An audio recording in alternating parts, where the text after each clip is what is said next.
Tonight on Primetime, the United States has softened its formal language toward Moscow, drawing immediate scrutiny from European partners. All of this unfolds as Volodymyr Zelensky arrives in London for high-stakes consultations, hoping to stabilise Ukraine's diplomatic footing amid faltering peace efforts.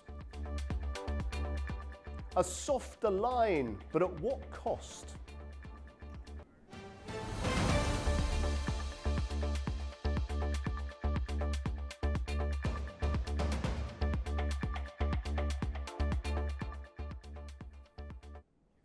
Good evening. The United States is facing fresh questions from its allies after President Donald Trump unveiled a security strategy that adopts a noticeably softer tone toward Russia. Now, the change has raised concerns across Europe, and it comes at a critical moment. Ukraine has struggled to gain traction in peace talks and now prepares for a new round of high-level discussions in London, where President Zelensky meets the UK Prime Minister in search of firmer support and clearer direction. Russia has welcomed President Donald Trump's new national security strategy, saying it is largely in line with its own vision. The 33-page document released this week uses softer language toward Moscow and does not describe Russia as a direct threat to the United States. The plan includes language against confrontation and in favour of dialogue, building good relations, just as President Putin had said. That is encouraging on the one hand, but on the other, we know what happens when everything looks good on paper, yet what they call the deep state acts differently. That can happen. So it is essential to closely monitor how this concept will actually be implemented. Meanwhile, President Trump says Ukraine loves the US peace proposal, though he added that President Volodymyr Zelensky hasn't read it yet. So we've been speaking to President Putin, and we've been speaking to Ukrainian leaders, including Zelensky, President Zelensky. And I have to say that I'm a little bit disappointed that President Zelensky hasn't yet read the proposal. That was as of a few hours ago. His people love it, but he hasn't. Russia's fine with it. Zelensky offered a different view on Sunday, saying talks with US representatives were constructive but difficult. He stressed that American officials understand Ukraine's core positions. We continue to work. Some things can only be discussed in person. Umarov and Hanatov will report to me, and I will also speak with European leaders. We have meetings planned in London as well as in Brussels. Negotiations will continue on Monday in London, where UK Prime Minister Sir Keir Starmer will host Zelensky. French President Emmanuel Macron and German Chancellor Friedrich Merz will also attend. The strategy claims Europe faces what it calls civilizational erasure and accuses the European Union of blocking US efforts to bring the conflict to an end. However, EU officials fear the proposal could weaken Western unity as the war in Ukraine continues. Well, my first guest tonight is Andrea Lucidi, an Italian war correspondent currently in Luhansk. Mr. Lucidi, thank you very much indeed for joining us on Primetime. Just to start then, just give us a sense of the security situation where you are in Luhansk today, and what are the local authorities highlighting? Thank you for the invitation. Well, now here the front line is relatively far. Lugansk is maybe from 70 to 80 kilometers far from the first line, from the combat line. And of course, the security is, we can say normally as other cities of Russia. The main problem now here is the terrorism, because some weeks ago something bad happened. There was a Bluetooth speakers that was sabotaged with explosive material, and this device, this EAD, was placed on the street, and after the explosion, some civilians were wounded by this act. And this is the main problem now. but we are not on the treaty of missiles or artillery, for example. Of course, there are sometimes the air alert, the air alarm, but the anti-aircraft defense system is well worked, and the city and the region are well defended from the long-range missiles from the Ukrainian side. Mr. Lucidi, just for our viewers' understanding, just give us a sense of this region where you are now, because, of course, it is now entirely under Russian control, Russian oversight. It has, of course, been disputed and is still officially described as a Ukrainian city by many multilateral organizations. Just explain that how the last few years have unfolded for the region where you are now. Well, Lugansk is de facto independent from 2014, when the Lugansk People Republic was declared by the local authorities, and till September 2022, after a referendum, the Lugansk People Republic joined in the Russian Federation as a new region, like Donetsk, Zaporozhye, and Kherson. Of course, here the situation is a little bit different from Zaporozhye and Kherson, because the region was in the city was part of an autonomous region, de facto state, independent state, and the people here are living now 100% better than 8 years ago. Of course, now here you don't see a climate like civil war. There is a complete integration in the Russian Federation.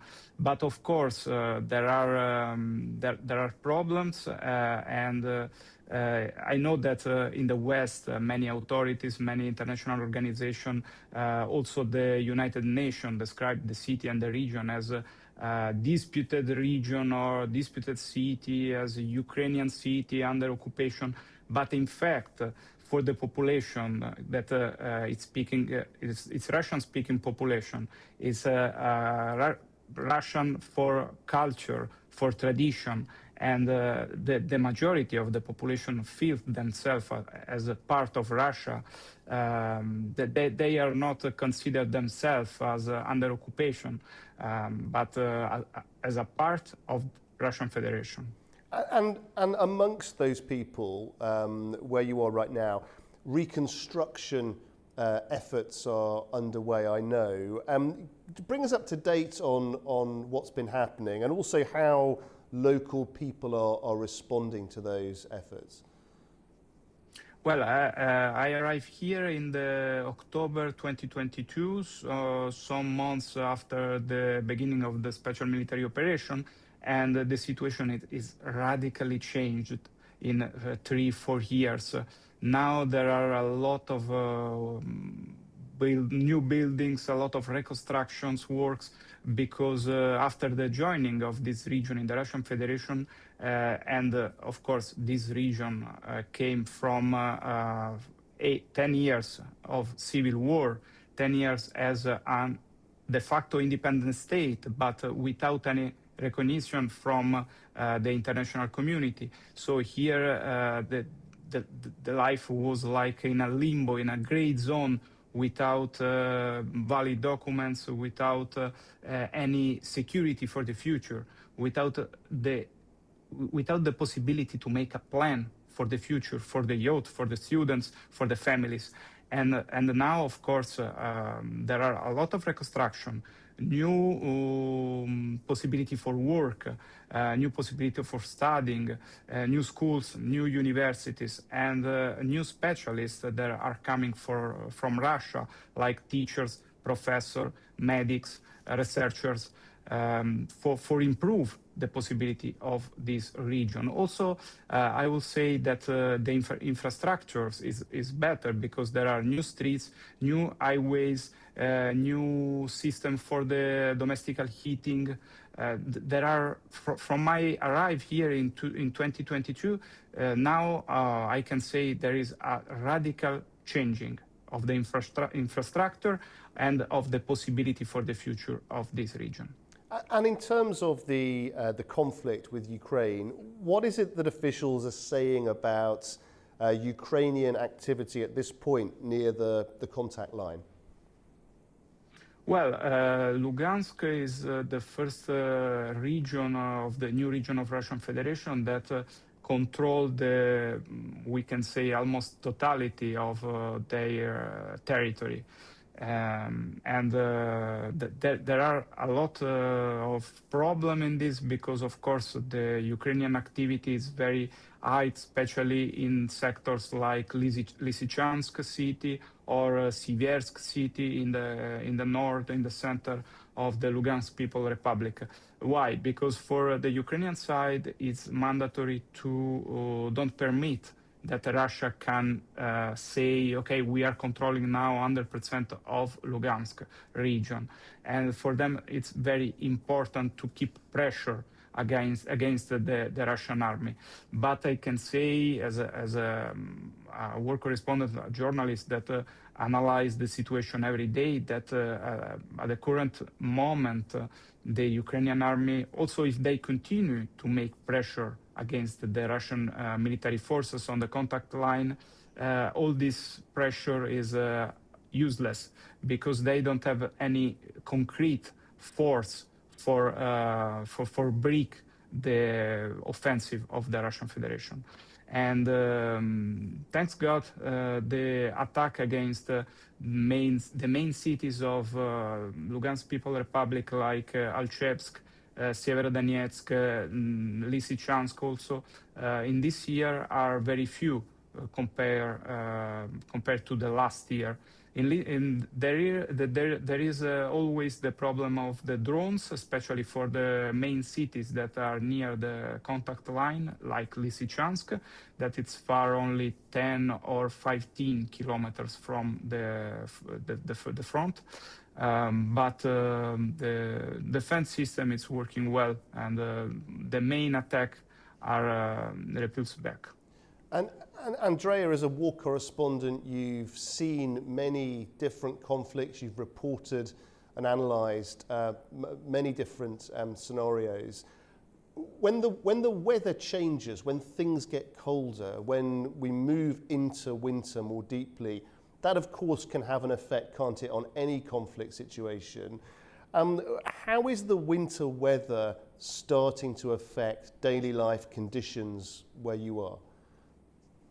Well, we are not a city in the deeply north of Russia, of course, and in the south the weather is a little bit more comfortable than in other cities in the north or in the center of Russia, of course. And here I never saw a very strong cold. So the maximal temperature that I experimented here was like minus 20, maybe, when it was very cold. For the ordinary life, for the all-day life, the winter is not a problem because here it's normal to live in this with this temperature. So the houses, the flats are very well heated, and especially now with new infrastructures. And for the people, it's not a big problem.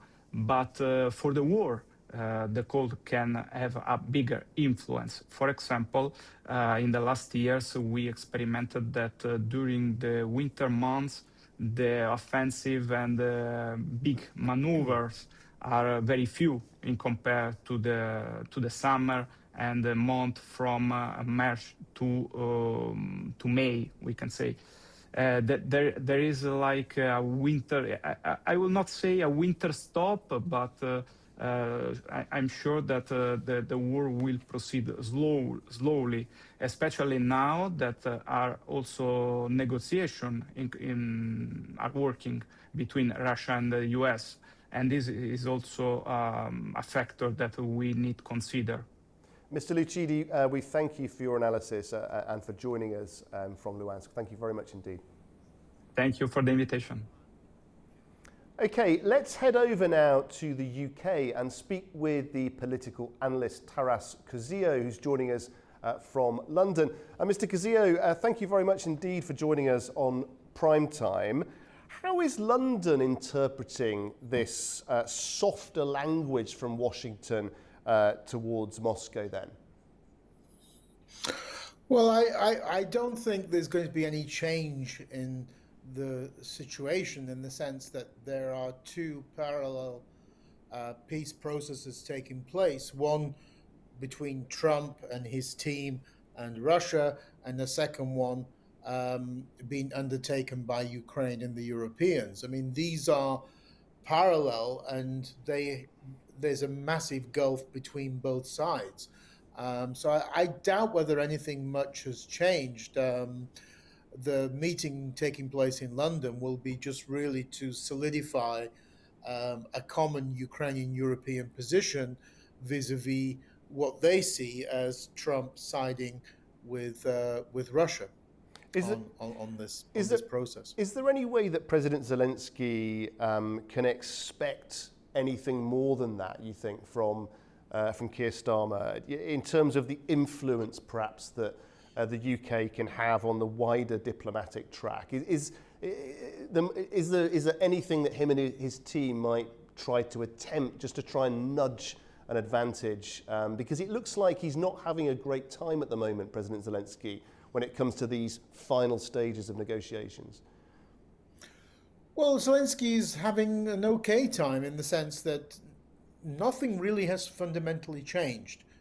The Europeans have wholeheartedly, and by Europeans I mean EU, Norway, United Kingdom, have always been on Ukraine's side. I mean, they totally oppose the kind of demands made by Russia, which have been backed up by Trump.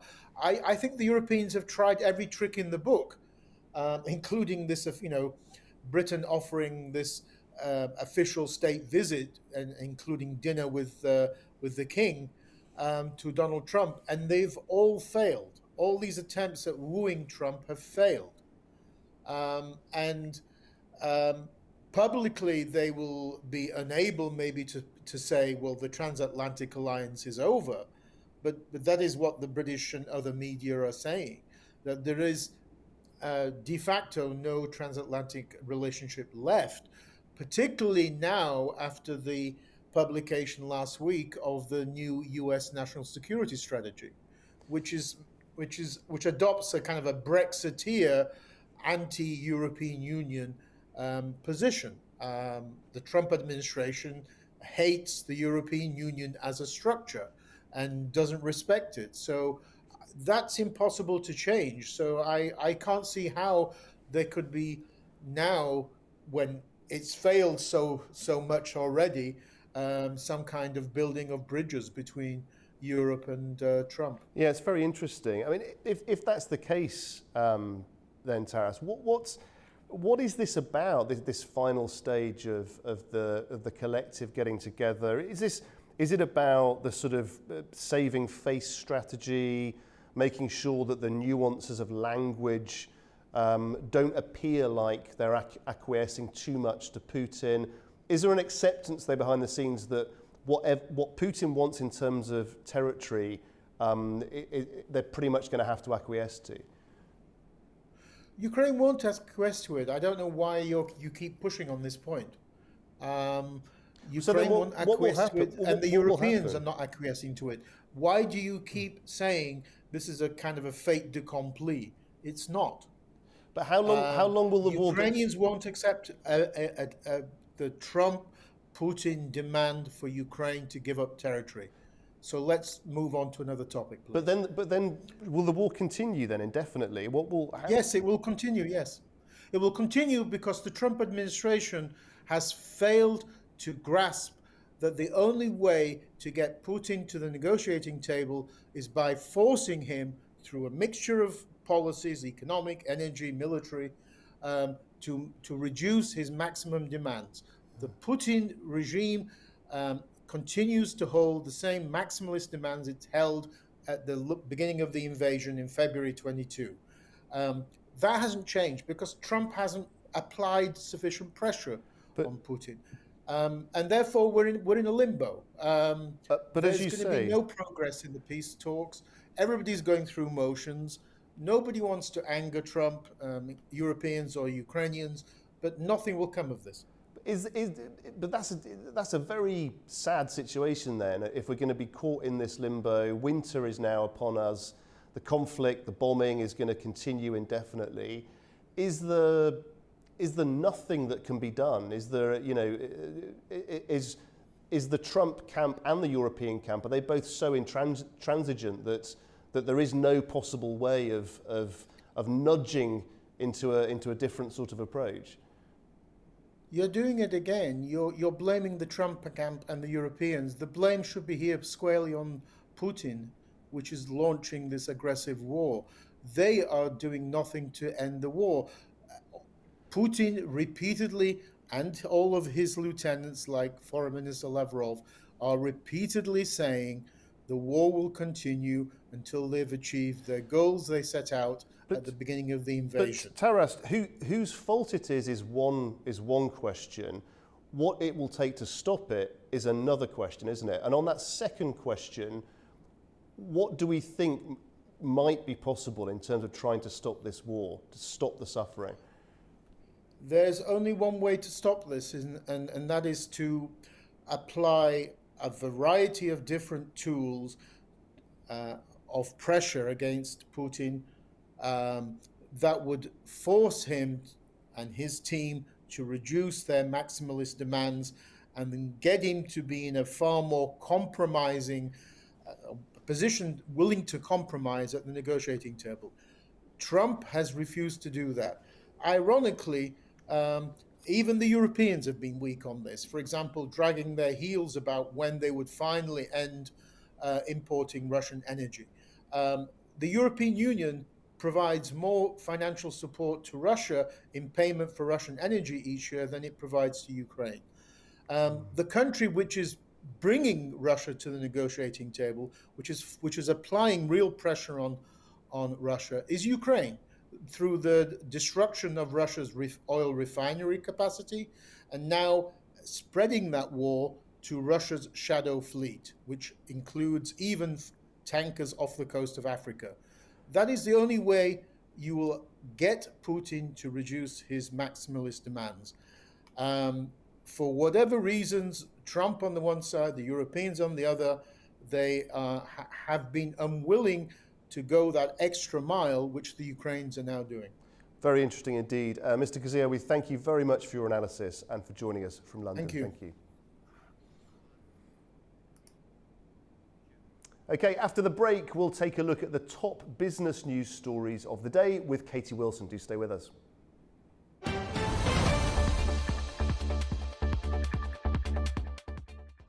Welcome back to Prime Time. Now, Katie Wilson is here with the very latest business news stories. Katie, what's on the agenda tonight? Well, there's been one aviation story in India dominating the headlines this weekend, as I'm sure you know, and we'll get into that as well as more from the world of tariffs, ice cream and coffee.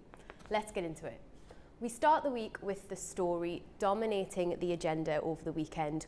Hundreds are stranded in Bengaluru and Mumbai in India as Indigo cancels hundreds more flights amid a pilot shortage. The government has now capped airfares to keep prices in check. India capped airfares on Saturday as hundreds remained stranded at Bengaluru and Mumbai airports. That's as Indigo cancelled 385 flights on the fifth day of a crisis that has crippled air travel. The country's biggest airline cancelled thousands of flights this week due to a shortage of pilots. It had failed to plan adequately for new rules limiting pilots' work hours. The government on Friday announced special rule exemptions for the carrier, which faces its worst challenge yet. Pilot unions strongly oppose India relieving Indigo from pilot safety norms. With Indigo's spate of cancellations, fares rose on flights operated by other airlines. The government said it was capping fares to maintain pricing discipline. New Delhi said a one-way fare for a journey up to 310 miles must be no more than $83. For journeys up to around 930 miles, it should be capped at $167. That's well under the $227 price Air India advertised for its Delhi to Mumbai flight on Saturday, which falls into that category. Indigo has over 60% market share in the world's most populous country and prioritises punctual performance and lower fares. The airline said it could return to normal operations between December the 10th and 15th. China's export engine is revving again. Fresh data shows shipments jumped in November, thanks largely to booming demand outside the US. As manufacturers shift focus amid President Trump's steep tariffs, China's trade surplus has now hit its highest level in months. China's exports beat forecasts in November, driven by a surge in shipments to non-US markets. That's as manufacturers deepened trade ties with the rest of the world in light of Donald Trump's high tariffs. The world's second-largest economy has ramped up efforts to diversify its export markets since Trump took office again.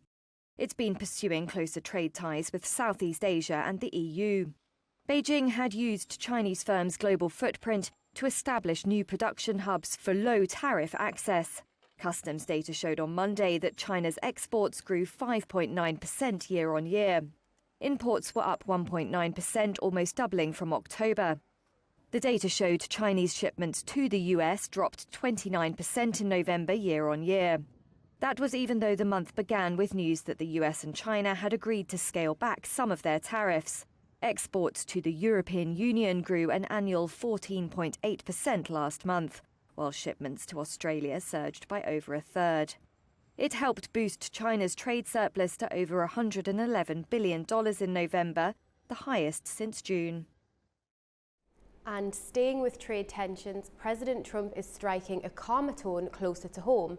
Asked about stalled talks with Canada, he said, "We'll work it out." That after a brief trilateral meeting with Canada and Mexico. It comes as the three countries gear up for a major 2026 review of their trade pact. Let's take a look. Mexico and Canada, we met with the, as you know, I mean, it was pretty well, a lot of people were here, right here we met. And the Prime Minister of Canada, President of Mexico, and we spoke for a half hour. Very good, very productive. Talked mostly trade. Will you restart negotiations with Canada? Oh, look, I have a great relationship with Canada. They're very tough traders, but I have a very good relationship with the Prime Minister and with Canada. And you had said you would halt those negotiations earlier after the tariff. Well, I have halted them. And so actually. will you restart them? Yeah, we'll see. I mean, you know, the problem is Canada makes a lot of things that we don't need because we make them also. But we'll work it out. Look, Canada's a special place, and they really are good at ice hockey, aren't they? Well, from trade to markets, Wall Street ended the week on a steadier note. US stocks inched higher on Friday as a fresh batch of economic data kept hopes alive for a Fed rate cut next week.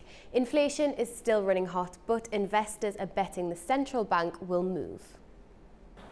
Wall Street's main indexes closed slightly higher on Friday, with the Dow and S&P 500 each rising roughly 0.2% and the Nasdaq adding 0.3%. Investors digested a slew of economic data this week, including Friday's Personal Consumption Expenditures Price Index from September, the release of which was delayed due to the government shutdown. The report put the annual inflation rate at 2.8%, still above the Federal Reserve's 2% target. While traders are betting the central bank will cut rates at its policy meeting next week, several Fed governors may dissent due to concerns about persistent inflation. But Eric Ditton, president and managing director of the Wealth Alliance, points to other data that he believes should lead the Fed to lower rates. The leading economic index versus the coincident, that's the future versus now. It's a ratio that some people look at, is actually one of the weakest we have seen going back to the 80s. Talking about 3 other times that we've seen a weak number. So that means we're strong today, not strong looking forward. And that can be pre-recessionary. So if I were on the Fed and you were asking me what I would do, I would probably cut rates this month as just a preventative measure. Stocks on the move Friday included Warner Brothers Discovery, which climbed more than 6% after Netflix agreed to buy its TV, film studios, and streaming division for $72 billion, ending a weeks-long bidding war. Netflix shares closed nearly 3% lower, while shares of Paramount Skydance, one of the other bidders for Warner Brothers, tumbled almost 10%. And shares of Ulta Beauty surged more than 12.5% after the beauty retailer raised its annual sales and profit forecasts. Time for something a bit sweeter now. Magnum ice cream is flying solo. The company finalised its spin-off from Unilever on Monday, listing in Amsterdam with a $9 billion valuation. As the world's largest standalone ice cream business, Magnum is betting that a pure focus on frozen treats will pay off with investors and consumers alike. Magnum Ice Cream completed its long-awaited spin-off from Unilever on Monday. The firm listed in Amsterdam with a market capitalisation of $9.14 billion. Unilever has shed a business unit which offered few synergies with other food brands in its portfolio, while Magnum now hopes a pure focus on ice cream can help bring productivity benefits. Magnum is now the world's largest standalone ice cream business and home to brands including Walls and Cornetto. Magnum CEO Peter ter Kulve said on Monday the company hit a proud milestone. He said the firm would be more agile, focused and ambitious than ever before as an independent listed company. Magnum holds more than a fifth of the $87 billion global ice cream market. The listing will test investor appetite for a sugar-heavy product, particularly at a time when weight loss drugs have changed consumer trends. And finally, one for coffee lovers. As climate change hits prized Arabica crops, farmers are turning to premium Robusta, using new harvesting and drying techniques to craft beans that satisfy even the pickiest drinkers. Prices are soaring and demand is growing, showing that Robusta may no longer be the underdog of the coffee world. Climate change is making it harder to grow Arabica beans, the prized ingredient in most high-end brewed coffees. That's why Brazilian farmers are pouring effort and money into creating premium Robusta beans that even the pickiest coffee lovers will enjoy.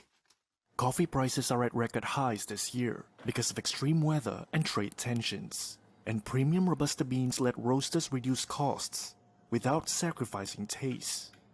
Marco Kirkmister is co-founder of the Santo Grão Coffee Shop Network. Coffee has many different varieties with different flavors. People have different tastes and different brewing methods. Robusta is a coffee that has a lot of body and creates a lot of creme for an espresso. Wonderful with chocolate notes, nuts. It's wonderful for an espresso. This year, the Specialty Coffee Association, which sets global standards for specialty brews, updated its evaluation course. Now, coffee experts are trained to fairly judge both Arabica and Robusta.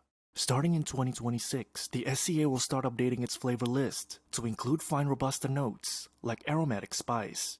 Change is also coming in Brazil's Espírito Santo state, which grows most of the country's Robusta.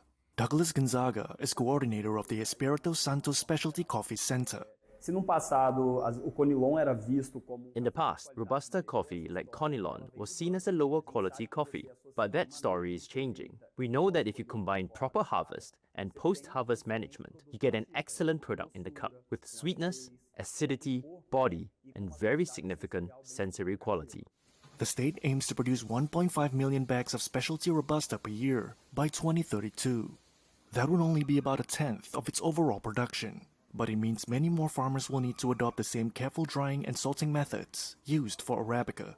In the past, some growers dried Robusta beans next to smoky open fires, which made the coffee taste bad. Now, producers are being taught the benefits of electric dryers and careful salting. And all the hard work is paying off, as demand is growing fast, and so are prices. According to Brazil's coffee exporters, a bag of specialty Robusta now sells for more than $295. That's more than double what it cost in 2021. On the world market, Robusta prices are up more than 80% over the same period, outpacing the 60% rise for Arabica. There we have it. That's your business news roundup for the day. Back to you, Guy. Katie, as you know, I love a double espresso, but I don't believe I've ever tried a Robusta. Is that something you're familiar with? Yeah, so they generally grow it in Vietnam. It's a bit more bitter Robusta coffee, but in Vietnam they add condensed milk to make it a bit sweeter. They add coconut, and in Hanoi they even add egg to Wow. coffee, which sounds really odd, but it's really good. Oh, amazing. Katie, thank you very much indeed. Okay, after the break, fighting has erupted again on the Thailand-Cambodia frontier, and we'll take a look at what's driving this latest surge in tension. Do stay with us.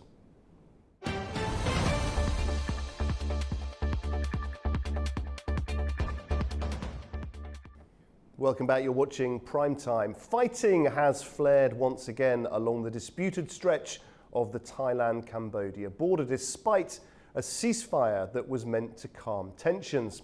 Well, each side is accusing the other of breaking the truce. Civilians are now moving away from the frontier as reports of gunfire and shelling spread, and local authorities warn the situation remains volatile with fresh deployments on both sides. Let's take a look at this report. Cambodia is accusing Thailand of violating the ceasefire agreed in October after new clashes broke out along their disputed border Monday morning. Cambodian officials say 3 civilians have been seriously injured. The accusation was made by Mali Sochayata, spokesperson for Cambodia's Ministry of National Defence. She calls on the international community to condemn what she describes as a violation of the joint peace declaration between the two countries. Faced with attacks from Thailand, the Cambodian army still did not retaliate. They respected the ceasefire, the joint ceasefire agreement between Cambodia and Thailand, and other principal agreements between the two countries following the peaceful solution mechanism and through the international laws. Thailand, however, says it acted after one of its soldiers was killed in an exchange of fire. A Thai military spokesman confirms that Air Force jets bombed Cambodian military positions and says 8 Thai soldiers are wounded as fighting intensified early in the morning. Thai Prime Minister Anutin Charnvirakul says his country does not want violence, but warns that Bangkok will not accept any threat to its sovereignty. He says the government will take appropriate measures in response. Thailand never wants to see violence. We insist that Thailand has never initiated the clashes or encroached into their land whatsoever. But Thailand will not stand for its sovereignty being violated and will proceed with appropriate measures, caution, and adhere to peace, stability, and uphold humanitarian aspects.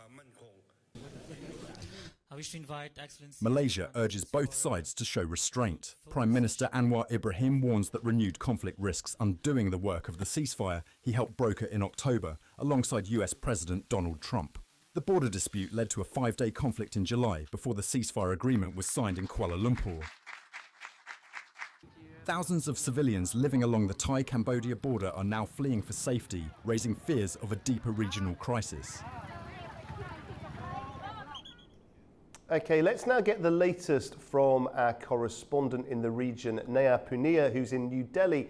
Naya, good to see you. From your vantage point then, what are the key factors driving this latest escalation, and how are regional observers assessing the risks of it broadening even further? Guy, tensions have been simmering for a while now, with both sides blaming each other for restarting this conflict.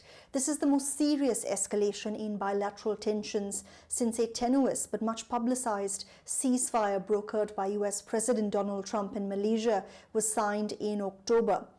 On Monday, Thailand confirming it launched airstrikes inside Cambodian territory targeting military installations.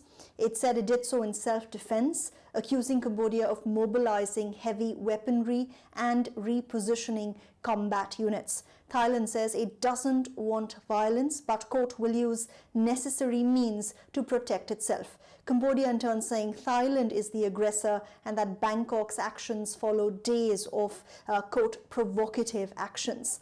Now, the fresh violence has seen thousands fleeing border areas once again, with human rights group warning that children are bearing the brunt of escalating tensions.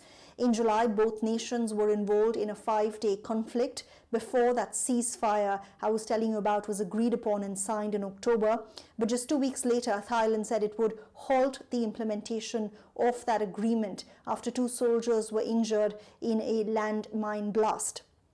Now, Thailand claims that Cambodia has been planting fresh landmines along disputed border areas, a claim that Phnom Penh is denying. Thailand and Cambodia share an 800-kilometer-long border and have for more than a century contested some undemarcated parts of that frontier. That disagreement has sometimes led to border skirmishes, but this is the deadliest conflict between both sides in many, many years. And that's worrying many countries in the region. Regional leaders have called for maximum restraint, including Malaysia, with its leader Anwar Ibrahim saying the renewed fighting risks unraveling the careful work that has gone into stabilizing relations between the two neighbors. Well, joining me now to discuss this further is Fahmi Alfonsi, a geopolitics analyst on ASEAN affairs. Mr. Alfonsi, thank you very much indeed for joining us on PrimeTime. I just want to understand, how is this flare-up being interpreted within the ASEAN region? And do you think it tests the bloc's capacity to manage disputes among member states? Thank you for your great question. I think the newest border tension between Thailand and Cambodia is very, very interesting to be resolved as soon as possible. And it's unfortunately it happens when Thailand is the host of SEA Games. That's part of games has been starting, such as football, and actually officially the SEA Games will be started on 10 December. So I think there is urgency for ASEAN to resolve the tension or the clash as soon as possible.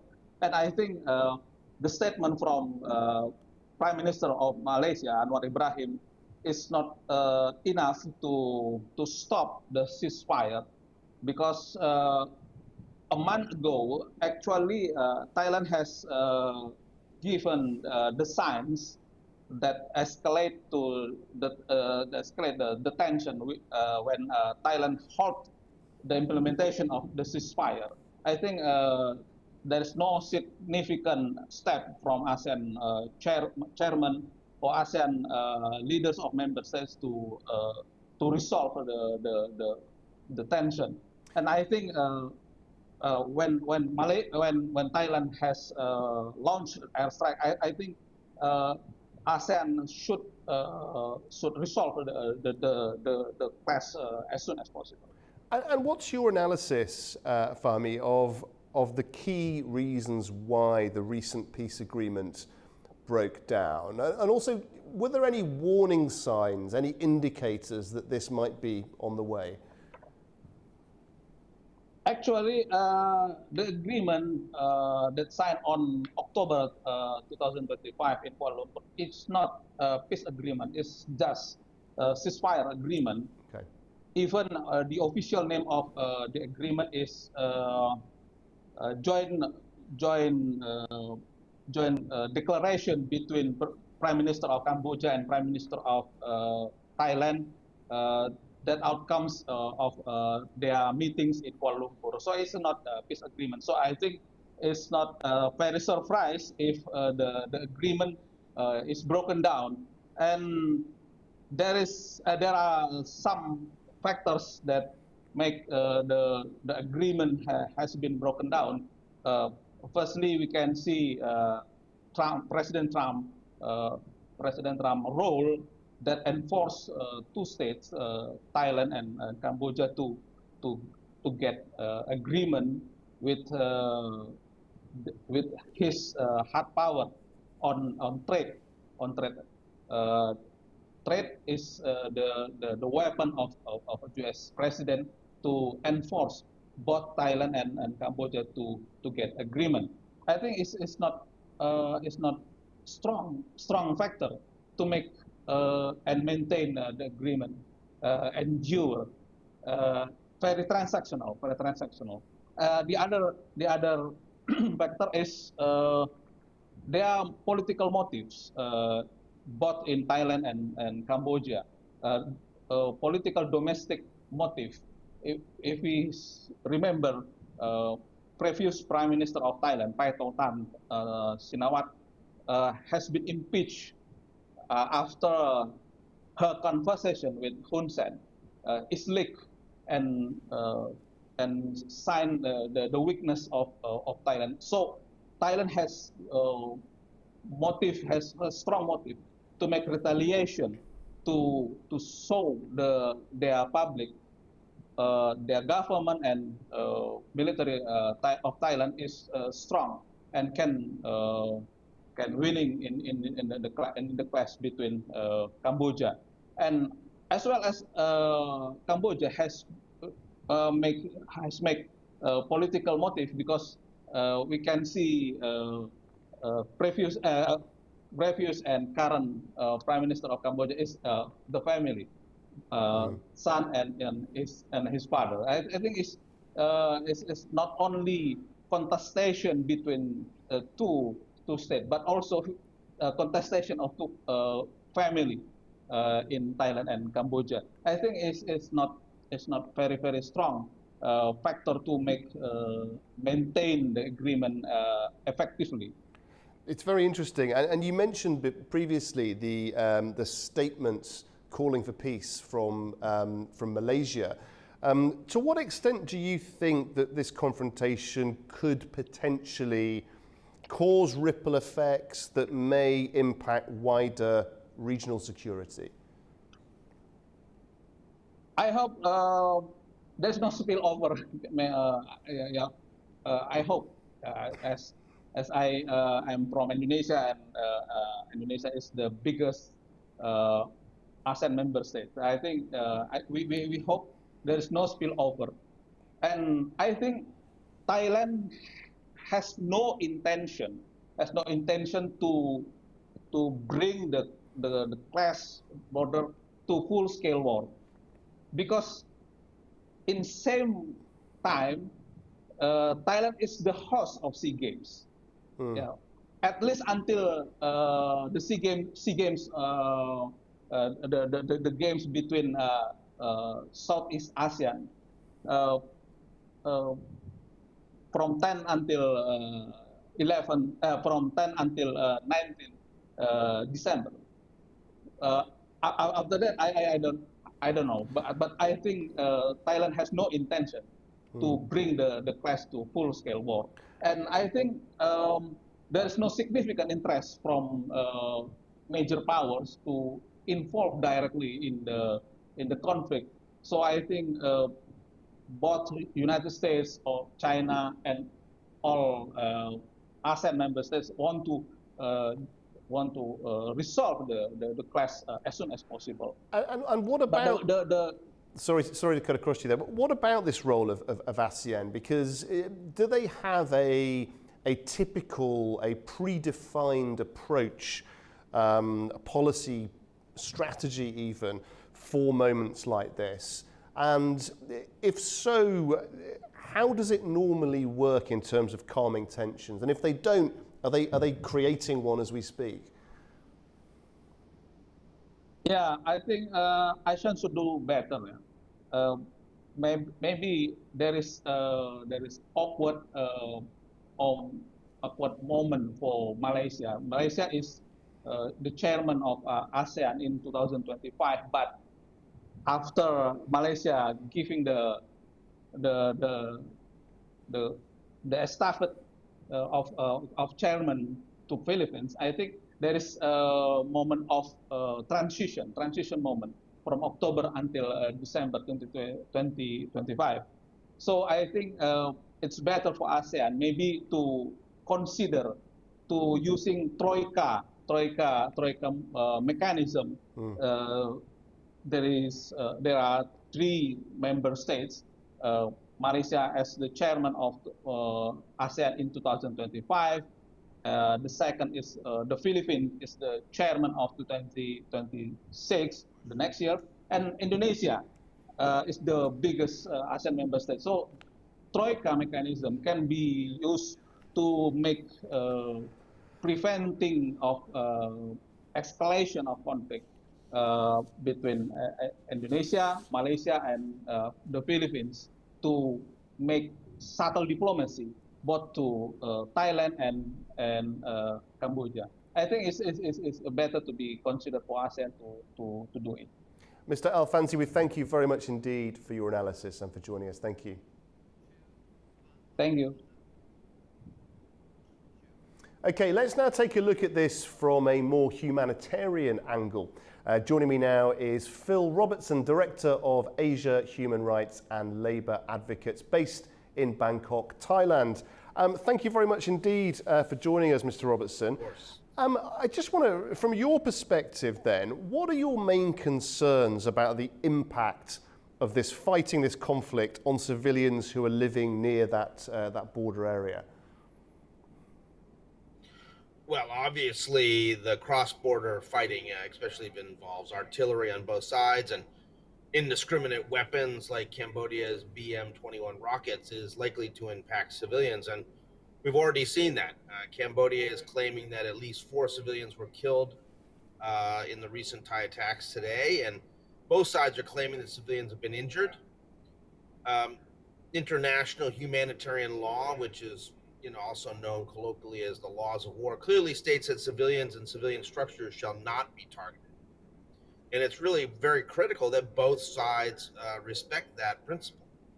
That also means not putting heavy weapons next to civilian structures, which is what Thailand is accusing Cambodia of doing. So that's the first thing. But we've also had massive evacuations on both sides of the border. The Thai army is saying at least 430,000 Thai civilians have been evacuated from areas that are affected, and an unknown number of Cambodian civilians have fled. But judging by the photos and the video we've seen, it was a massive exodus from those areas by Cambodians. It's a little bit hard to know what's happening on the Cambodian side, though, because the Cambodian government does not really permit independent journalists to go up to the conflict areas on the border. And so it's been a bit of a black hole. You're relying on what the Cambodian government says, and that isn't necessarily always factually correct. But the bottom line is on both sides of the border, civilians, their lives are being disrupted. Their livelihoods are affected. Schools have been closed on both sides of the border, and there was one video of children evacuating their school. I mean, we've had sick people taken out of hospitals and moved to other places, which is not good for their recovery. It affects people on both sides of the border. And there were also close trade ties across the border before this fighting started almost half a year ago. So people's economic well-being has been massively disrupted. I'll give you a couple of examples. Please. Yeah. No, the Cambodian cassava farmers, their number one customers used to be Thailand. They can't sell it to Thailand anymore. The border's closed. Cambodian migrant workers have fled the area along the border. So you have sugarcane fields and fruit farms facing critical difficulties with a lack of workers. And the litany of problems just goes on and on and on being caused by this conflict. And I was going to ask you, Phil, what is the short-term prognosis for those people who are fleeing? Where are they going to? What are they saying about the situation? And what is it? I mean, some of this may be obvious, but what is it that they need most? Well, on the Thai side, they're being evacuated to other provinces, and there's a network of schools and other things that have been set up to put people up for, literally weeks on end if needed. We saw this previously during the earlier fighting in July, and people will be sleeping on the in gymnasiums or other places that are somewhat sheltered, but it's pretty difficult. Cambodia is probably doing the same, although again it's a little less clear because people have not been able to go into those areas, and talk to those civilians. I think what we're seeing is that people are afraid. They're following the instructions of their governments to get out of these areas because they know that their artillery could be coming. the bottom line is this conflict is not off in some remote jungle. It's happening in areas where there are civilians nearby, and that's a massive problem. So both governments are trying to set up systems to help the people, but how long they'll have to remain displaced is unclear. Both governments are trying to help the people, obviously set up systems, as you say. But in terms of that question you mentioned earlier about the so-called laws of war, international humanitarian war, have both sides got questions left to answer about their behaviour around that area? I think that's clear that both sides do have serious questions to answer. I mean, the bottom line for international humanitarian law is don't target civilians and don't target civilian structures. The civilians are supposed to be sacrosanct. They're not to be targeted in any circumstances. And we're not seeing that. We are seeing exchange of artillery across the border. There have been airstrikes by the Thai side. They say they're targeting military targets, but it's very possible that those military targets may be close to civilian structures. That then raises the issue of, is Cambodia trying to use civilians as shields for some military assets? It seems that both sides have a problem here. Quite clearly, the BM-21 rockets, which was known as sort of Stalin's organ, these are the Russian rocket launchers, are highly indiscriminate weapons. You shoot them and they go everywhere. And so it's quite clear that targeting military targets with that kind of weapon is just not possible. Yeah. So both sides have questions to answer here. And the problem is that, in most cases, we're not seeing independent journalists or civil society groups, including human rights groups and monitors, being allowed to get into these areas and monitor the situation to make sure international humanitarian law is being upheld. And that, of course, is very problematic for the citizens themselves, but also a difficult challenge for the aid organisations, the volunteers, their ability to work with local authorities. Just give us a sense of how difficult that dynamic is, Phil. Well, I think that the aid organizations on both sides are they're primarily national aid organizations. This is civilians, including the Red Cross and others who are coming together to work on this. But there's a lot of effort by communities on both sides of the border to, find ways to support displaced persons. I think that it's very clear that we're, seeing a sort of a close relationship between the government and their publics. There's been a lot of nationalist sentiment on both sides, and that's on one hand, it's good in the sense that it's helping people. People feel like they want to contribute and support civilians who have been displaced. But on the other side, it also makes it both sides less likely to compromise, and it may prolong this conflict. And in terms of your own organisation, Phil, what are the priorities now? What is it that you're asking both governments to prioritise? Well, I think that both governments need to recognize that they are not going to be able to resolve this bilaterally. Unfortunately, Thailand says it wants to resolve it bilaterally. I think that, frankly, the issue needs to be internationalized again. And again, the problem is the ultranationalism on both sides, which is also being bolstered, unfortunately, by an information war where both sides are denying what the other side says and saying something completely different. I'm worried that left to their own devices, both Cambodia and Thailand are likely to keep fighting, and that regardless of how badly that may impact civilians. The dynamics are one that, Cambodian Prime Minister Hun Manet has frankly proven to be a fairly weak leader.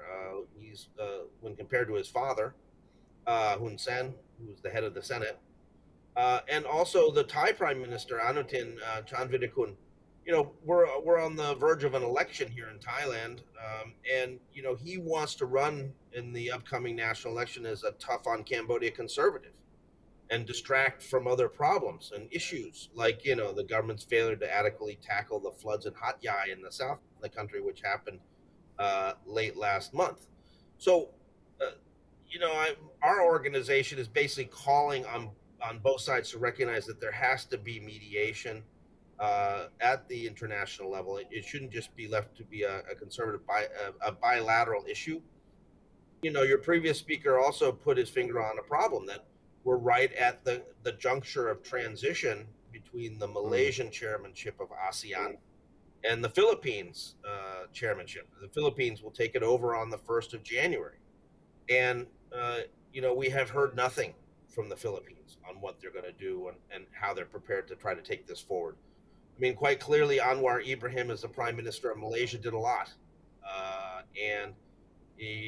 I think that the Philippines now needs to step in and be prepared to work with Malaysia and others in ASEAN to, again, try to get these two sides of the table and get them back on track towards implementing the Kuala Lumpur Peace Accord that was agreed in October. Mr. Robertson, we thank you very much indeed for your analysis. Thank you for joining us from Bangkok. Thank you. After the break, Syria marks a year since Assad's fall, and we take a look at how Ahmed al-Sharar's new political era is shaping the country. Do stay with us.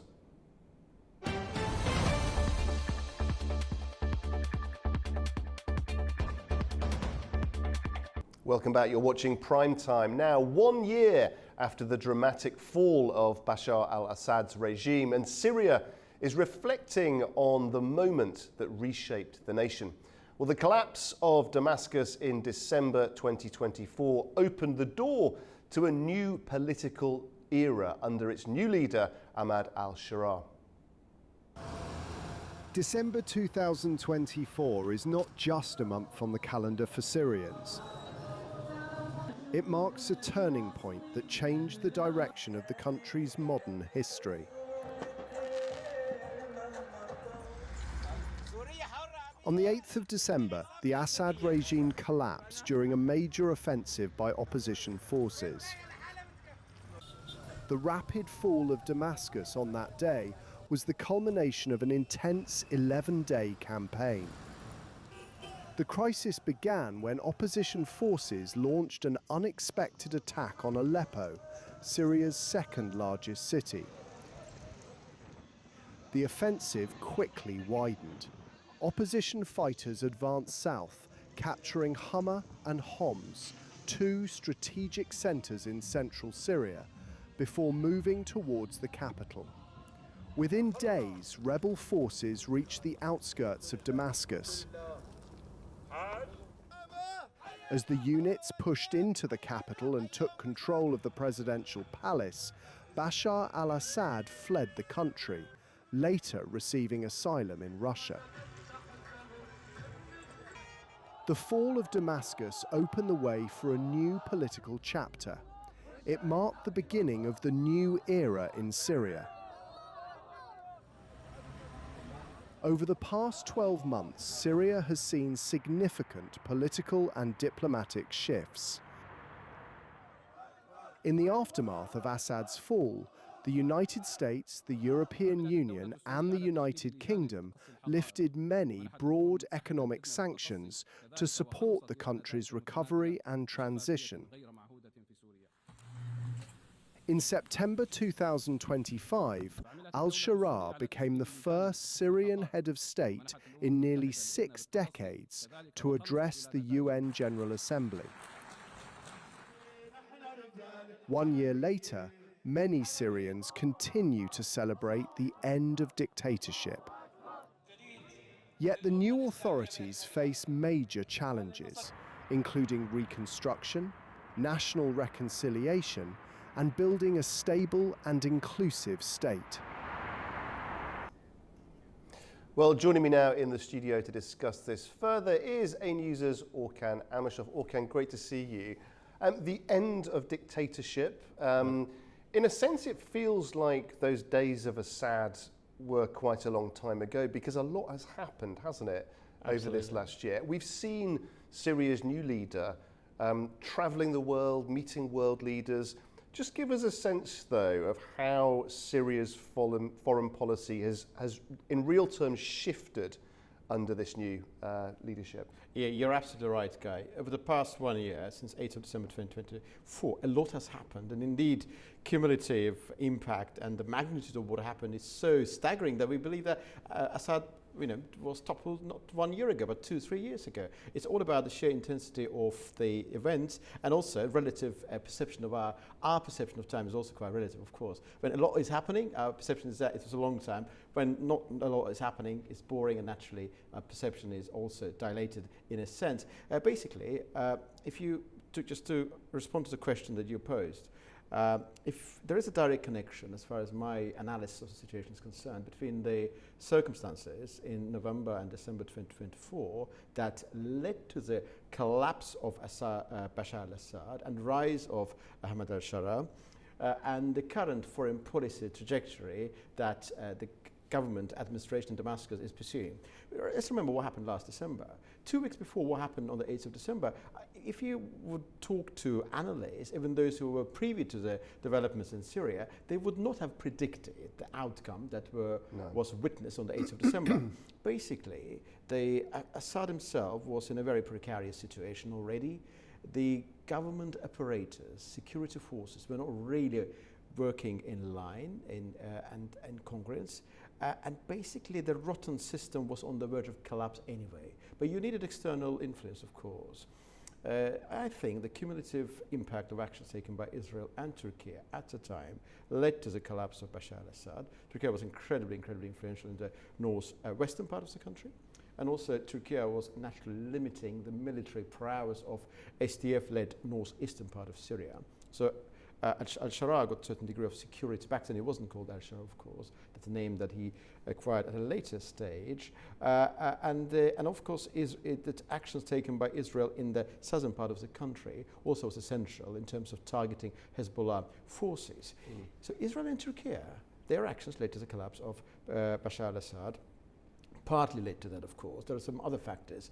The massive decline in Russian influence in Syria, Russia being overstretched thanks to developments taking place in Ukraine, Iran being considerably weakened with Israeli attacks, led to a landscape within which, thanks to the efforts made by Ahmad al-Sharaa and the cumulative impact of external actions by Turkey and Israel, the collapse happened on the 8th of December. So so back to the question, so the connection between what happened on the 8th of December and now is absolutely palpable. Who is the most powerful actor in Syria now? Naturally Turkey. Turkey is providing corridors. Azerbaijan is actually going to be able to send its natural gas to Syria thanks to Turkey, which will play a role of an actor providing corridor. Also, security comes from Turkey as well, largely. And US is perfectly content with growing Turkish influence in Syria. Israel is not playing that positive role because Israel is, in the view of Israeli intelligence, IDF and so forth, two types of danger emanate from Syria. One is Hezbollah related. But when it comes to Hezbollah and Iranian influence, interests of Ahmad al-Sharaa, the government in Damascus, and Israel are perfectly in line. But when it comes to some of the possible threats to Israeli national interests coming from the region surrounding Sweda, things are not as simple as they may appear. But basically, I think Israel and Syria will also come to terms. Probably Syria will be joining the Abrahamic Accords and so forth. And outcome, just to finalize my thoughts, I think bearing in mind what was their major expectation in December 2024, with Ahmad al-Sharaa not being received as legitimate and so forth. Now, after US lifting all of those sanctions in the summer of 2025, with Ahmad al-Sharaa himself delivering a speech at the UN 80th session of UN General Assembly, with, for example, Palestinian officials not being allowed to enter United States, I think Syria is doing very well. And what's your analysis of how he's been received, Mr. al-Sharaa, from other Western actors? You know, we've seen him, you've just mentioned it, we've seen him in New York, we've seen him in Gulf countries. In Paris as well. In Paris. How, have you been surprised by how well received he has been? I think that if there is an intention on the side of those Western actors and Gulf countries to receive them positively, his positive image will be projected anyway, because it looks like, on the basis of what we have seen so far, Ahmad al-Sharaa is incredibly a rational actor, person. Yes, indeed, his background is obviously there. He fought against the occupation force in Iraq. That's what he himself acknowledged. His affiliation, former affiliations, are closely connected with those entities that the Western actors would easily classify as terrorist organizations. The reality is that times change and we're changing with the times. So that the infamous, not infamous perhaps, but famous tempora mutantur Latin adage that the man acted before 2024 under different circumstances. Now in December 2024, he became interim president of a sovereign country.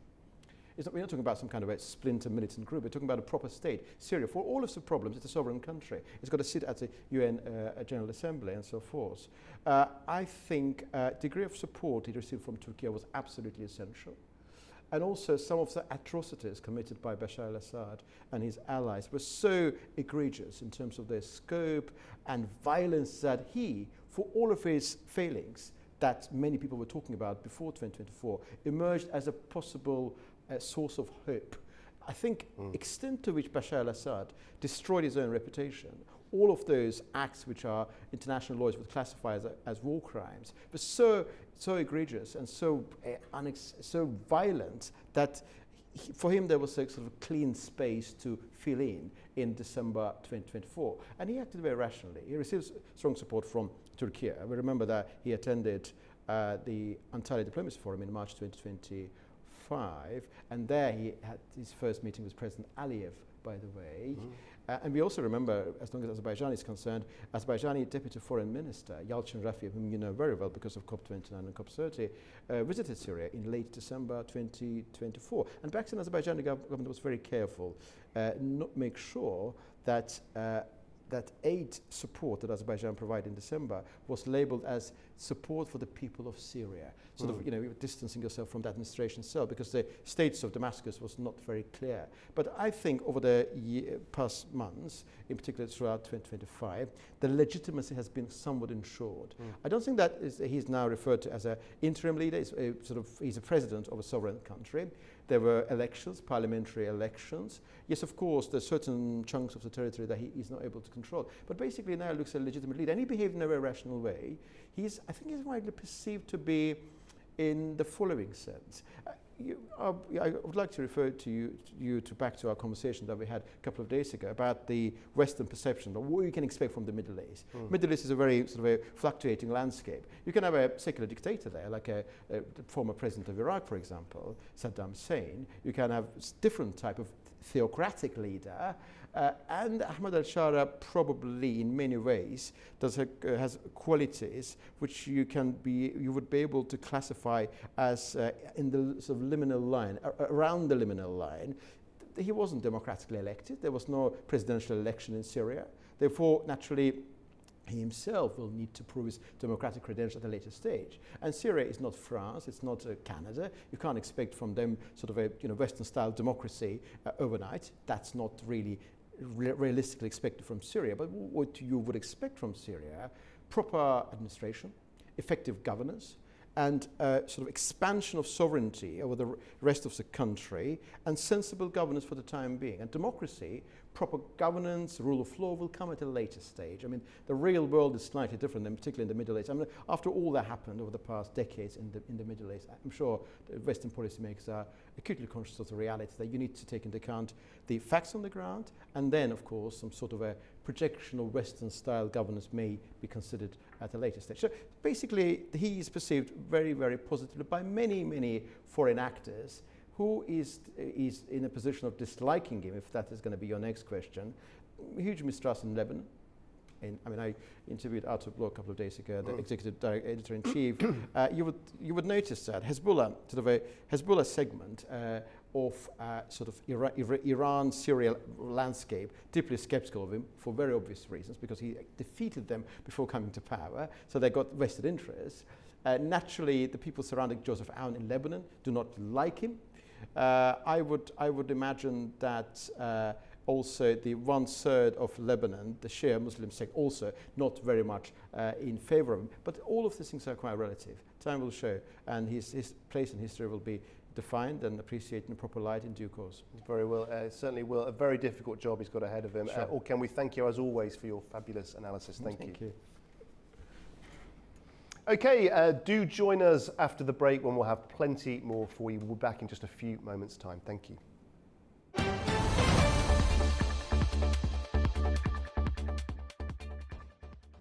Welcome back to Primetime. Germany's foreign minister begins an official visit to China today, focusing on trade, supply chain security and the Ukraine conflict. Now, the trip is his first formal engagement with Chinese leaders, and it comes amid shifting Europe-China relations. AnewZ's Manor Makdoum has more now. Germany's Foreign Minister Johann Wadephul is paying an official visit to China starting today, just days after French President Emmanuel Macron's visit to the country. This visit had previously been postponed due to limited confirmations of high-level meetings, but with Beijing now arranging full talks, the visit marks Wadephul's first formal engagement with Chinese leaders since taking office, and comes at a moment of readjustment in China-Europe relations. Economic issues dominate the agenda, especially Germany's dependence on Chinese critical materials, rare earths, steam, and semiconductor-related inputs. Britain has also expressed their two-way concerns over what it sees as unfair trade practices and supply chain monitoring. At the same time, Wadephul will stress for market access and stability in industrial supply lines that remain vital to Germany's manufacturing sector. Geopolitically, the Ukraine war is a central topic of discussion, with Wadephul urging Beijing to use its influence over Moscow to help move towards a ceasefire. China has historically expressed openness to dialogue, but sharp differences persist, and the visit shows both the necessity and the difficulty of managing a complex and increasingly competitive relationship between Europe's largest economy and Beijing. AnewZ, Beijing. Tehran says it has protested to Washington because of the ban on its football team members as well as Iranian fans who would like to travel to the United States for the upcoming World Cup matches in 2026. AnewZ's Touraj Shirililo has more from the Iranian capital, Tehran. Iran's foreign ministry announced it has protested against the move by the U.S. administration to ban Football Federation officials and support members of Iran's team, plus the Iranians who are interested in watching their national team's matches next year in the United States. Foreign Ministry spokesman Ismail Baghai told a weekly press conference on Sunday that Iran has expressed its protest to the U.S. refusal to issue visas to members of the Iranian delegation to participate in the FIFA final draw ceremony. The Iranian Football Federation had vowed it would boycott the event because visas had not been issued by the U.S. government to all members of its delegation, including the federation's president. However, Iranian Federation reversed its plans to boycott the World Cup draw on Friday and sent a delegation to the United States. Iran will face Belgium, Egypt and New Zealand in FIFA World Cup 2026 after being drawn into Group G at the next year's tournament's group. Since June, Iranian nationals have been under a travel ban imposed by U.S. President Donald Trump's administration. Foreign Ministry spokesman Baghai also reiterated that as the host country, the U.S. is required by FIFA regulations to provide the required conditions for the presence of participating teams, coaches, and all relevant delegation members. The Iranian diplomat stated that it is an international obligation that must be accepted by a country when it is awarded the hosting status, stressing that violation of the obligation entails international responsibility for the United States. Touraj Shirililo, Tehran, AnewZ. Well, continuing now with our correspondents around the world, and back in Central Asia, Uzbekistan, Kyrgyzstan and Tajikistan are working together to increase the capacity of cross-border power lines. The upgrade, supported by the World Bank, aims to stabilize electricity supplies and prepare the region for major hydropower projects. AnewZ's Seville Rajapova has more. Uzbekistan, Kyrgyzstan and Tajikistan have begun expanding the capacity of electricity transmission lines in border areas. Kyrgyz Energy Minister Talay Bekabroyev confirmed the project, saying it is being carried out with support from the World Bank's REMIT program, which finances improvements in regional power systems. The announcement came after President Shavkat Mirziyoyev met with Minister Ibrahim in Tashkent. Both sides highlighted ongoing cooperation in energy transit and the need to modernize existing grids so they can carry more power during winter peaks and industrial growth. A key regional priority remains the construction of Kambarata Hydropower Plant 1, a plant 1,860 megawatt facility with a reservoir of 5.4 billion cubic meters. Uzbekistan, Kyrgyzstan and Kazakhstan expect to jointly seek international financing for the project, which is intended to strengthen long-term energy security. Officials say increasing cross-border transmission capacity will improve stability for all three countries, reduce shortages in border regions, and create conditions for integrating more renewable energy into Central Asia's interconnected network. It is Civil Rajapur reporting from Tashkent, Uzbekistan, AnewZ. To Kabul now, and the United Nations Security Council will hold a special meeting on Afghanistan this Wednesday as international concern grows over the country's political, humanitarian and security crises. Well, the session is expected to put global attention back on Afghanistan's worsening situation. AnewZ's correspondent Tamim Bahis has more details from the Afghan capital. UN correspondents say council members will hear fresh briefings from the UN assistance mission in Afghanistan, known as UNAMA, covering human rights restrictions, economic decline, and the escalating humanitarian emergency. The Council has held several such briefings over the past year, and many members have repeatedly raised alarm over Kabul's policies, particularly limits on women's rights and the shrinking space for civil society. Kabul, however, continued to dismiss these meetings as ineffective, arguing that decisions made without their participation lack legitimacy. They insist that countries should engage directly with the administration instead. But humanitarian agencies are warning that Afghans cannot wait for political breakthroughs. The World Food Programme says hunger is intensifying rapidly. Deputy Executive Director Carl Scow told Al Jazeera that food insecurity and malnutrition are worsening at an alarming pace. Right now, he says, funding cuts mean the WFP can only reach 2 million people out of the 10 million Afghans in urgent need of food assistance. And with winter setting in, the agency is bracing for what it calls a perfect storm, expecting malnutrition among women and children to spike to levels unseen in recent years. The Security Council is expected to debate how the international community can respond to these mounting pressures. Tamim Bahis in Kabul, AnewZ. And back in the South Caucasus, Georgia is reacting sharply to the new US national security strategy, saying it validates concerns about Europe's internal pressures. AnewZ's Nini Nikolashvili has more now from Tbilisi. The U.S. national security strategy has prompted a sharp response in Tbilisi. Prime Minister Irakli Qobakhidze argues the document echoes Georgia's long-standing warnings about Europe's instability, pointing to political fragmentation, pressure on media systems, and slowing economic momentum. For the government, this alignment with Washington reinforces its narrative that Europe is struggling to uphold the very democratic standards it demands. But this interpretation lands at a time when Georgia's own political trajectory has strained ties with Brussels.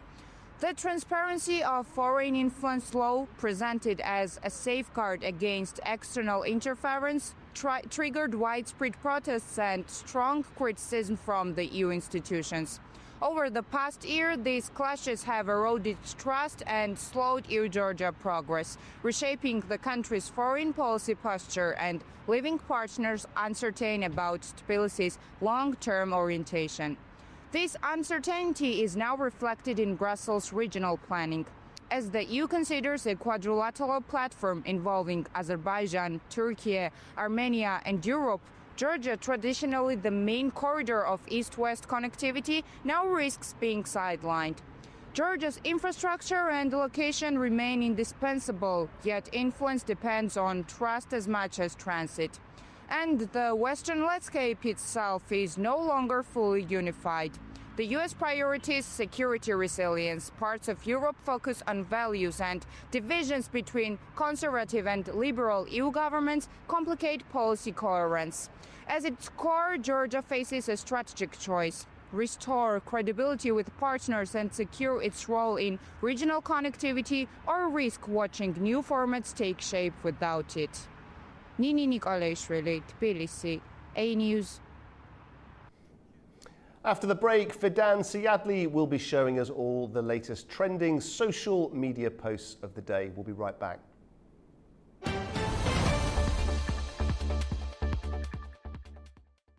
Welcome back. You're watching Primetime, and Fidan Siadli is with us to dive into the world of social media. Fidan, what's on your agenda tonight? Things are getting exciting today. From big sports moment to cool new tech, stunning auctions, and some really unusual competitions. So let's dive in.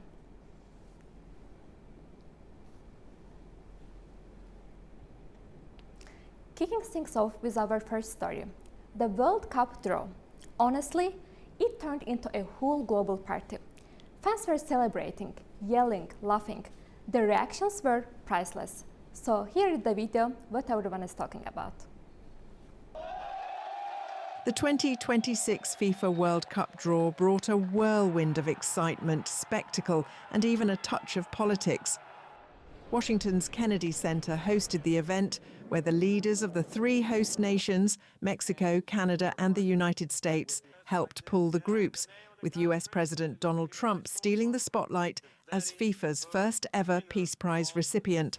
But while Trump's antics and the celebrity-studded stage made headlines, the real story unfolded thousands of miles away. In Times Square, New York, football lovers packed in to watch the draw live, cheering wildly as group opponents were revealed. I'm really thankful for being here because it's really competitive and a lot of great teams and players here, and I'm rooting for Brazil. For smaller nations, the draw was a moment of historic pride. Cape Verde celebrated making their World Cup debut alongside Spain, Saudi Arabia and Uruguay, while Curaçao, with just 150,000 residents, will face Germany, Ecuador and Ivory Coast. For 52 years, we did not participate in the World Cup, and today we are in that party that unites 48 countries around the world following the event. For me, it's hopeful, and today we can tell people we are in a group that has Brazil, Morocco and Scotland.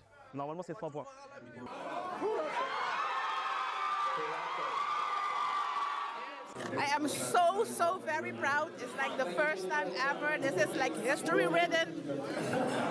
I do not have words for this. And in Haiti, fans savoured the Caribbean nation's return to the tournament, despite years of political and social turmoil. We've qualified, and this doesn't happen every day. The next time we qualify, we might not be here, so let's go this year now to support them. Traditional powerhouses also faced scrutiny. Defending champions Argentina landed in what supporters called a favourable group with Algeria, Austria and Jordan, though some remained cautious given past upsets. Brazil, England, France and Spain also awaited high-stakes matchups, teasing potential clashes in the knockout stages. And while fans were celebrating on the field, over in Cairo, Turkey and Egypt just teamed up to show off some pretty impressive unmanned tech at the IDEX 2025 Expo in Cairo. They debuted a new drone and the ground vehicle they built together, and it grabbed a lot of attention. Basically, both countries are aiming to create systems that could work not just for Egypt, but for the whole African market. Turkey's Havelsan has showcased two new unmanned platforms, Akrep and Hamza 1, developed in partnership with Egypt at the 2025 IDEX Defense Exhibition in Cairo. During the event, Havelsan presented its software solutions and technology products and held meetings with delegations from other countries. The platforms, developed in cooperation with Egypt's Arab Organization for Industrialization, drew significant attention from exhibition visitors. Hamza 1 a vertical takeoff and landing unmanned aerial vehicle made its public debut at the exhibition. ACREP, an unmanned ground vehicle with a 6x6 wheel configuration, is capable of carrying a remote-controlled weapon system. Following discussions at the EDEX 2023 exhibition, projects in land, air and naval systems, unmanned platforms and command and control solutions were initiated. The prototypes were designed to operate under Egyptian conditions, with field demonstrations planned after the exhibition. Havelsan also highlighted Egypt as a gateway to the African market and noted that it held discussions with representatives from other countries on capabilities in air, land, naval and simulation technologies. Speaking of catching attention, Sotheby's Luxury Week in New York is bringing together some serious star power and history. They are putting at Jennifer Lawrence's red carpet jewelry alongside the lavender coat once worn by Jackie Kennedy on election in 1960. It's a mix of Hollywood glam and a classic Americana in one auction. And so this is the necklace. This is the beautiful David Webb necklace in black enamel.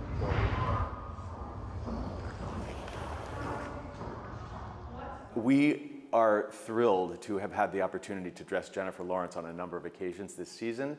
Sometimes it just works out when you have the right pieces in hand that appeal to someone and they have red carpet moments. So we first dressed her for the premiere of her new film, Die My Love, here in New York City. She wore a fabulous David Webb necklace from our fine jewelry sale.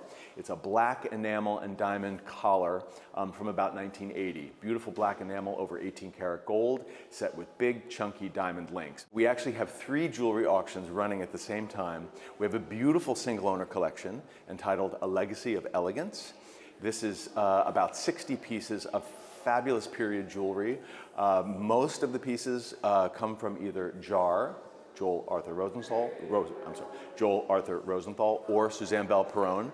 Wonderful, each piece unique. So we are thrilled to be offering Yonkers 6, which is a 23 karat stone, D color, the classic Harry Winston proportions, and that estimate is $1 million to $1.5 million.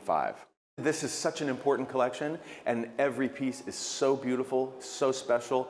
I have to feel like the jewelry gods really smiled on us when they knew we were coming to the Breuer for our first outing, because you don't see a collection like this every day or every year or even every decade. This is a privilege. We are privileged to be representing a coat that was worn by Jacqueline Kennedy on election night.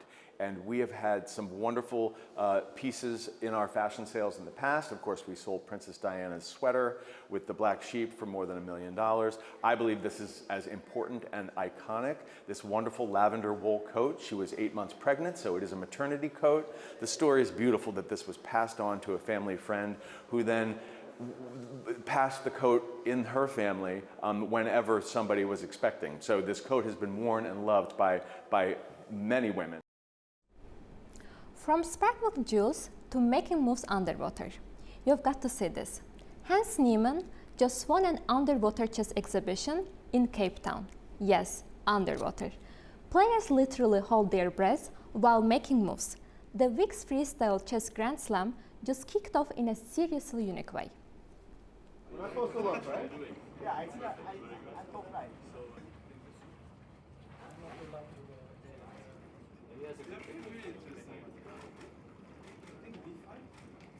I think I realized that I actually could spend more time underwater. Like it's a moment just taking my time because I could hold my breath. I felt comfortable. Also putting pressure on my opponents, moving quickly, anticipating their move, looking down so I could immediately make their move. So I just put some pressure, played well, and everything went swellingly. Considering how shallow the pool is, if it was perhaps deeper, there'd be more of a physical element that could imbalance not as strong, because I feel in this format, let's say a chess diving professional who's not a top grandmaster, it would be quite easy because it's not sort of physically strenuous enough to. But maybe with a clock. But I don't know. It was a lot of fun, and I enjoyed it.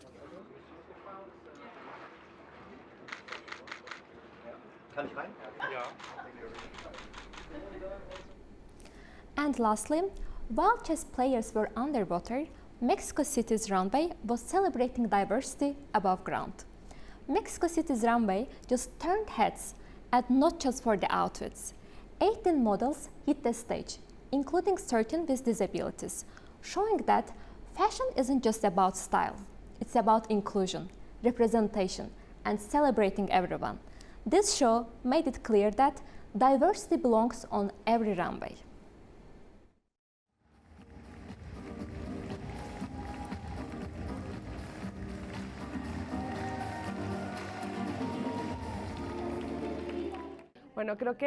Well, I think there's still very little representation of diversity in our country, especially when it comes to people with disabilities. It's as if when we don't see them, it's like they don't exist. But people with disabilities and their families are everywhere. We're 15% of the world's population. That's why I think it's so important in such a beautiful event like this fashion show to draw the attention of the media and the public to make human diversity visible. It shouldn't have to be this way, but today it is. I think fashion is an industry that needs to be closely connected to everyone's needs. Talking about inclusion isn't just about age, body types, or whether someone has a disability or not. Fashion is an incredible medium and a wonderful artistic industry that allows us to speak about these values that are so important to our society. My experience has been very enriching, and it has been a way to show other people with disabilities that there are so many possibilities for what you can do after acquiring a disability. In my case, it's an acquired disability. I honestly never imagined getting this far, and I think that seeing myself here is a big personal achievement, but also an achievement for people who share my condition, because it shows that someone with dwarfism can also be a model. We hope the audience becomes more aware and takes away something meaningful from each of the models, and that they see we can include them in this world. They just need the right support to thrive.